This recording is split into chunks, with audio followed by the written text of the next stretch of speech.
guys, so we are back talking all things food, and Mike's already started the party. Look, it's, I guess, so many options in Tomorrowland. It's just really hard to, I guess, narrow it down. But don't expect, like we said, any soggy chips and your basic, crappy little hot dogs. Tomorrowland really has food for, I guess, every taste. Because of how multicultural it is, like you will literally see Filipino food, Vietnamese food, Indian food. There's a whole chocolate boutique, like a Belgium chocolate boutique that does the most divine little amuse-bouche style, like chocolate delicacies. And then they do have like the food court, but I mean, what would you describe the food court as? Like, it's not your typical. Yeah, look, I mean, you do have some of your typical festival foods, obviously your beers, your fish and chips and all that Belgian sort of stuff. fries, but Belgian with fries, the yeah, actual, like, real mayonnaise that you're supposed to have with them. Absolutely. But yeah, look, I mean, just the variation of foods that you get there. I mean, there is a huge multicultural presence. There are three main food courts as well. We kind of nearly always go, we forgot to go to one of the other food courts, because all the food courts have their own little quirky areas inside. I would certainly say, there is one food court down by the Ferris wheel. There's one just behind main stage. But there is a really big one up by Dreamville, so that's... and that one actually had all the really cool, like, multicultural, almost like boutique food court. We only kind of discovered that on the last day. I was very sad. Chocolate place as well. Yeah, and the chocolate place is next to Dreamville, which... Incidentally, I'm pretty sure that was behind the main stage. Yeah, up the hill and up the back as you're going towards... where the Digger Station restaurant is. Now, that restaurant, you can pre-book your tickets. Get onto it, because that one basically sells out like that, especially on the last day, and has the most amazing view. Yeah, there are really 5 major restaurants inside Tomorrowland. If you take, I guess, the 3 food courts, definitely explore them. You grab your drinks there, do all that sort of stuff. But really, the 5 main restaurants. We'll start with the main one. As Charlene was saying, up on main stage, you have the main Tomorrowland restaurant. If you look at the main stage, it's literally right behind you, back in the center. Up on the second floor, so amazing views of the stages. Any of the major acts on stage, and those tickets are literally impossible to get. So it's more degustation, like quite fine dining. So the tastes will totally blow your mind. Although I have to admit, I did go for Belgian fries later on in the night, because I am a little bit of a piglet when it comes to food. I just want more. Yeah, some people are quantity versus quality, others are quality versus quantity, but I'm a little of both. But yeah, that food was incredible. I still dream about it. But get those tickets really, really fast. I think one of our other favorites is probably the Belgian Steakhouse.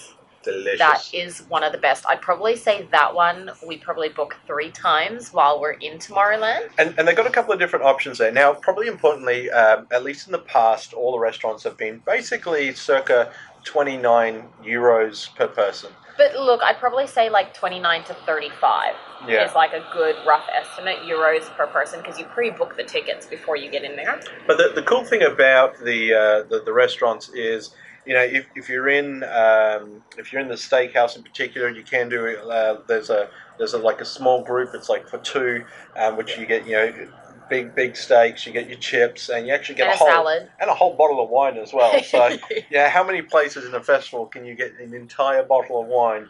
And food for 2 people for 60 odd euros. 60 euro. That's really a pretty good deal. Really good value. But I tell you, that steak is divine. Absolutely delicious. Honestly, one of the best. Like, I would probably say you could eat a steak of similar quality at maybe one of the Eagle Street restaurants. Yeah, look, I mean, it may be because we've had a few by that time that anything tastes good, but it certainly is a really good feed. And they do have a carpaccio as well. Like, if you get there early, sometimes they have like a little secret like snack that they'll put on your table. You don't get it every time, but there have been a few times we've gone and it's been amazing. And one of the things about all of the Tomorrowland restaurants is they have Tomorrowland bathrooms, as in little bathrooms that are connected to the restaurants where you're not in with the hordes of thousand revelers. So it is certainly one of the other reasons why we do love to book the restaurants, is so that we can get a nice clean bathroom break as well. Definitely. And I think one of our new favorites would probably be Tastes of the World. That one blew my mind. It's literally on top of a hill, kind of overlooking Tomorrowland, but it's like a glass atrium. So everything's glass. They've got these amazing, like, giant trees. And, you know, being an events and wedding kind of stylist planner, I love going to Tomorrowland because of the, like, visual aspects and the fact that they've literally spent a fortune transforming this space for you. But look, every year it's I guess a different taste of the world. Last year was almost like a Asian, Malaysian, Fusion. Indian kind of fusion. That was amazing. Absolutely. And, you know, they also bring through some absolutely divine little desserts. Oh my God. Coming out on, you know, and I think the nice thing about this particular one is the way they present it. You know, they also have the Tomorrowland crock pot. We do have our own Tomorrowland crock pot. Still haven't used it because we can't cook and we're a little scared to kind of break the seal, as it may. Call it in pristine condition for those of you collectors out there. But look, it's totally worthwhile going to those restaurants. They do cost a little bit more, but you get a really nice seat, you get a really great experience, and the food is basically, you know, what I would call a good restaurant quality. There are a couple of other restaurants. There's a seafood restaurant that we haven't been to. Somebody here sort of carks it and keels over if we feed us. I die if I eat seafood, so we've avoided that one. Yeah, we haven't had that one. B Eats is one of the other ones where you can actually have a meal with one of the resident DJs, you know, spinning the deck, so to speak. We partied too hard last year, so missed our bookings. So your bookings, big warning. Be on time. Be on time. They literally only give you like 10 minutes. Yeah, 10, 15 minutes. About 10 minutes leeway. Always be on time and make sure that you print your voucher, because it makes everything move faster. And to be honest, I don't think you can get in without your printed voucher. Yeah, absolutely. So, and I got a big hot tip that a few of you out there are high rollers. There is the Tomorrowland secret restaurant. Tickets are rumoredly around about 10,000 euros to get into this restaurant, but there is a secret restaurant up on main stage itself, and we would love to go. Yeah, so for anyone out there from Tomorrowland, pick me. 2 people here. We can put it up on the interwebs for all these people to see. Yeah. We would love to try it, but yes, it's kind of like similar to Disneyland's secret restaurant, where it's literally like a select few, and maybe the black credit cards can go in.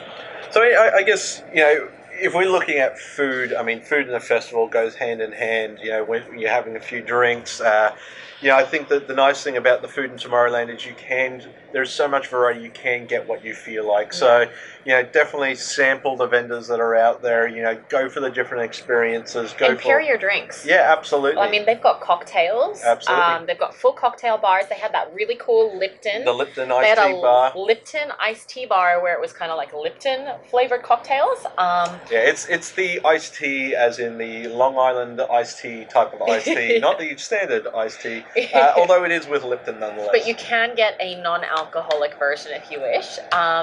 And then they do have, you know, your typical cocktail bars. So I think last year they had like espresso martinis. They had maybe Bellinis. Yeah, we had big glasses of something. I can't remember what it was, but I think delicious. That may be why we missed one of our restaurants the next day. But yeah, the cocktails are amazing. The beers are cold. And there's lots of them.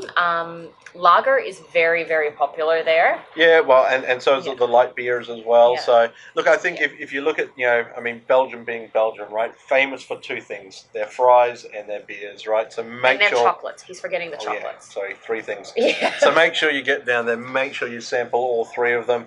You know, don't forget to, you know, before you go to a festival, you know, make sure you're prepared.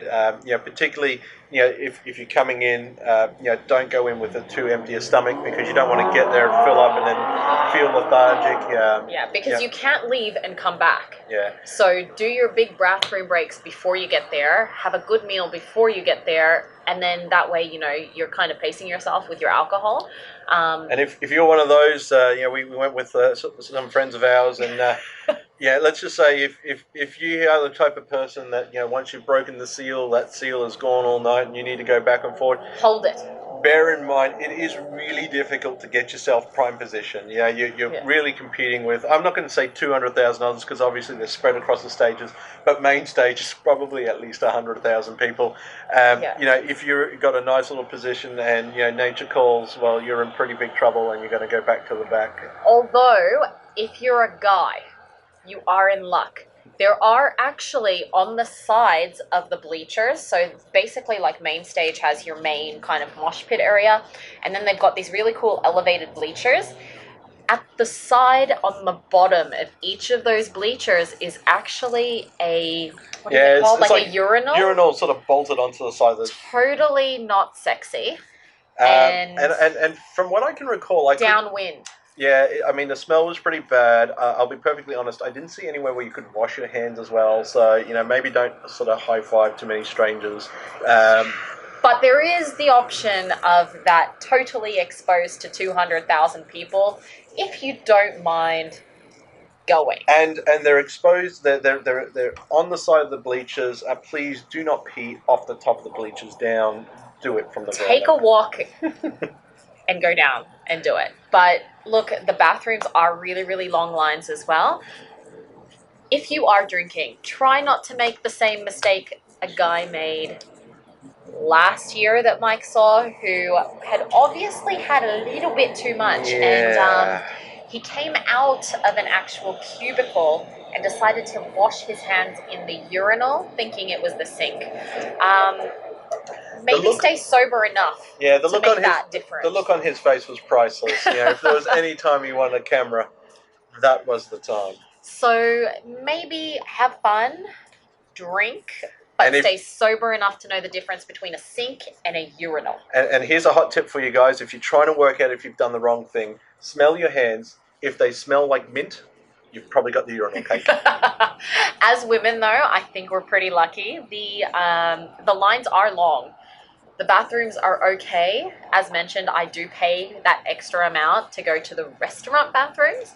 But the few times I have been totally desperate, they are pretty clean. But look, if you're like me, always keep one of those like little sanitizer bottles on you, because I don't like washing my hands, touching the faucet, and then leaving. Yeah, I mean, most of the taps in Tomorrowland, they're pretty much turned on. They stay on. To be honest, the biggest trouble that you have after you've gone to the bathroom is getting to the washing place to wash your hands, because everybody's there filling up their water bottles. Guys, there are water filling stations all around Tomorrowland. Don't drink from the toilet. Yeah. Even though they're keep your hygiene and your drinking. Exactly. Even though they're different, I'm hoping, kind of like sources, let's try and keep our drinking spots separate to our bathroom spots. It does get a little bit stinky in there, especially with the summer heat. So yeah, y'all need to drink some more. Yep, definitely. And not alcohol, by the way. That's no. But look, it is what it is. It is still a lot cleaner than some of the festivals and concerts we've been to here in Australia. But look, pace yourself. Like we said, probably try not to go to the bathroom too many times, because you will miss so much. There are some hidden spots for really good bathrooms. That one rainforest stage was really good, because literally I think the bathroom line was maybe 10 minutes. Stop giving away our secret bathroom stops. I'm sorry, but I'm trying to help you out here. Trust me on this. So yeah, I'd probably do that. Definitely make it to the ice cream place as well as the Belgian chocolate. It was incredible. There is a bit of a line on the Belgian chocolate. Worth it. Yeah, and it's not really a booth. It's a pretty big setup. It's like a store. But definitely go there. Some really good stuff, really good food. Lots of different tastes. Definitely sample across the board. I think the best way to really enjoy a festival is not to have big, large meals. Well, after you have a big, large meal, you kind of... You want to sleep. Yeah, you're lethargic. The great thing about all the Tomorrowland restaurants... the food's kind of light, it is filling, and you're there for a little bit of time, so you don't have to kind of cram it down. But if, as you're wandering between the stages, just go and grab, a little, bucket of chips, or go and grab a drink. Or the little Belgian meatballs. Yeah, so those are incredible. Just sort of, do it at your pace. So you are taking in your food at regular intervals. That's going to help you with your energy distribution throughout the night. And it's going to mean that you get to sort of experience all the different tastes that Tomorrowland has to give. Yeah, it's really definitely all about kind of building the experience. One thing also, if you're like me and I way overuse my phone, if you run out of battery, they actually sell the cutest little, they're like a Tomorrowland power bank. And they're literally like ready to rock and roll. I think they're about maybe like €20. Yeah, they're about 10 pearls. Yeah, I mean 10 to 20 pearls, yeah. but I think it's about €20 if I remember correctly, and literally it's like ready to go. It's ready charged, and it got me through the rest of the night. They're rechargeable anyway. They do have ponchos if it rains. They have like really, really cute little jackets if you get cold, which trust me you will. And then apart from that, they've got like your baseball caps. They've got cute little tank tops, t-shirts for the men. Look, you can get some really, really cool stuff at Tomorrowland. And it's nice to kind of collect, I think. Yeah, absolutely. I mean, we tried to bring home memories from Tomorrowland. Not only do we have our bracelets, we collect the Tomorrowland newspaper. But yeah, and they got the Tomorrowland official store, which actually does sell out. A lot of people are like, oh, I'll get it at the end. I'll get it at the end. Don't get it at the end. The good stuff is gone. Yeah. Literally, that boat has sailed by probably Saturday night. On Sunday, it is the dregs. So do go through, make sure you collect some mementos, grab your photos, have some fun. Take in a flower crown making. Oh yes. They have like this cute little, and like I'm a florist, so I totally dig this. They have like a total selection of flowers, and you can literally sit there and make your flower crown. I love different flowers, so I tend to go to like a local florist where I'm staying and just make a huge flower crown. So check it out when we do post from this year. But they have like a free flower making, stand where you can make whatever you want, and everybody is literally wearing a floral crown. They're wearing bunny ears. They're like literally everyone is getting into it. They also have like a little love section. If you believe it, in Dreamville last year, I think 1 or 2 couples actually got married. So it's all about like love is love. So everyone's super accepted there. Everyone's just trying to be friends. Tomorrowland newspaper. And it's all about like different experiences. The flower making, they've got like a little like photo booth section. People that get married, Tomorrowland wedding for people that met there.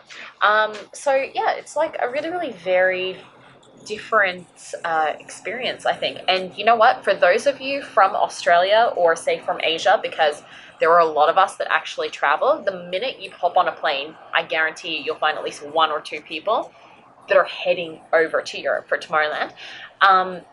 Look, the experience just starts from there, I think. Absolutely. And it really does. I mean, you have to be willing to talk to strangers in order to get the experience out of Tomorrowland. And that's not just Tomorrowland. That's when you got to remember, the 2 towns of Antwerp and Brussels, and Boom itself.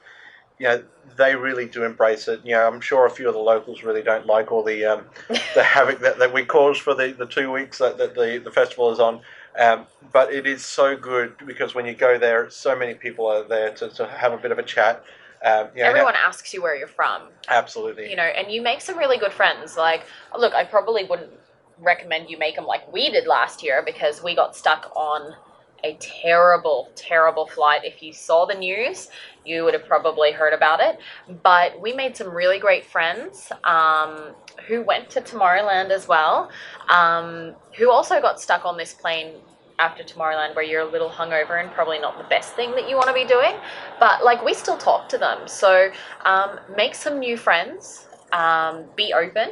Absolutely. I think. And look, everyone is literally hiking to Europe just to be there. Like, we met one guy who he and his friends have been saving for 5 years to make it there last year, and they had such an amazing time. So make the most of it. Yeah. And you know what, if you're traveling this far, like from Asia or Australia or anywhere close, make the most out of it. Don't just go for the weekend, although it is still worth it if you're only going for the weekend. We tend to make it like a 3-week holiday. Absolutely. And there's so much to explore. Yeah, and that's what we're going to cover off on the next episode is, really exploring Belgium, particularly Antwerp, obviously Boom, but, this year we'll be doing a lot of Brussels, so hopefully we can get a bit of a Brussels update in there as well. But, make the most of it, enjoy your time, stay safe, and if you're looking for some travel tips, we do have some videos being uploaded soon about some of our hijinks in Europe. We do it every year when we go for Tomorrowland. So if there is a place that you're kind of like a bit questionable on, or you want some really, really cool things that you can do there, odds are we probably have been there. And if not, we love going to places. Pop it in the comments. Tell us where to go. Yeah. We go to Europe every year. We want to know where to go. So we are totally up for recommendations. I'm up for sights and sounds. Charlie's up for restaurants and food. And shopping. So if any of you want some really great shopping tips, or where the best sales are and when, pop some comments in the bottom, because I can definitely help you out there. So in our next episode, as we said, we're going to be covering off, exploring Belgium, and Antwerp. And Antwerp in particular, where to get nice shiny jewels from. One of my favorite spots. Antwerp's the diamond capital of the world. So we'll give you some tips and tricks if you want to head down to the diamond area and diamond district and get yourself some sparkles. So take care, guys, and we'll see you next time. We'll see you next time.